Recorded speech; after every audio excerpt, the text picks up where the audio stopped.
Oh, okay. So I pra Tadi I tak pra. So alright. So dia punya sambal pun sedap. How about you, boss? Yang rasa ni. Sama, kita rasa sama-sama. Cuma you ikan. Wow.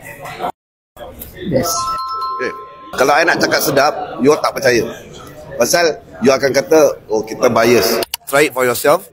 Kalau tak sedap, marah I. Kalau sedap, puji I Okay, sebelum tu, can you share a bit more about MSR? Kalau orang nak tahu more about MSR, how can they find out more information about MSR? So if you want to know more about renovation, you have any inquiry about nak buat rumah, kecil, besar, commercial, whatever it is, private property, you can contact us at 97781234 atau you can tengok kita dekat website www.msrinteriordesign.com. Kalau you tak tengok TV Suria pun ada advertisement kita. Kalau you dengar radio Warna sama Radio Ria pun ada kita punya advertisement. So kalau you tengok kita kat Facebook sama TV sama radio, itulah MSR Interior Design.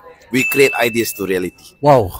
Kalau you guys nak makan nasi lemak, pergi ke all the malls yang dekat Singapore, insyaAllah you dapat. Crave is going to be a different Crave 2025. So this is the first time I bilang about ini. And my trip for Umrah also coming soon, also quite okay. Kalau doktor, yang untuk umrah tu orang nak tahu more information macam packages dia ke apa ke, how can they find out more? Just go to my IG, M3 Oasis Global Travel. Kalau you all nak tahu pasal more on Umrah, just go there. Then you will just DM us, then we will just get back to you.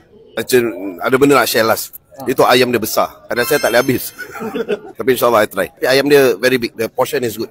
Okay, I nak cakap. Not only that, kita actually ada few dish tau nak makan juga. Mi rebus pun ada. Sate pun kita ada. Ayam penyet biasa pun ada. Yang ni selalu kita biasa dengar Gearbox dekat Malaysia. Ni dekat Singapore, babe. Dekat Botanical Garden, tempat Taman Rashidah Utama. Okay, so for those of you kalau nak tahu, datang sini 1J Cluny Road at Botanical Garden. Itu kedai dia. Abang by Pondok Abang.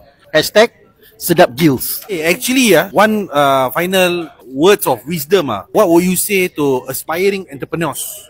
Being Taukis yourself, what word of advice do you guys want to give to them? Maybe Dr. Malik first. Before you create your business, manage your business. For me, it's never too late to start something new.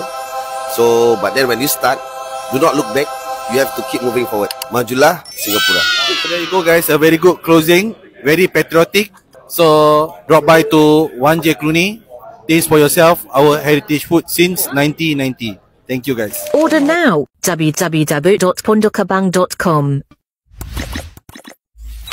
The best authentic Malay food made traditionally.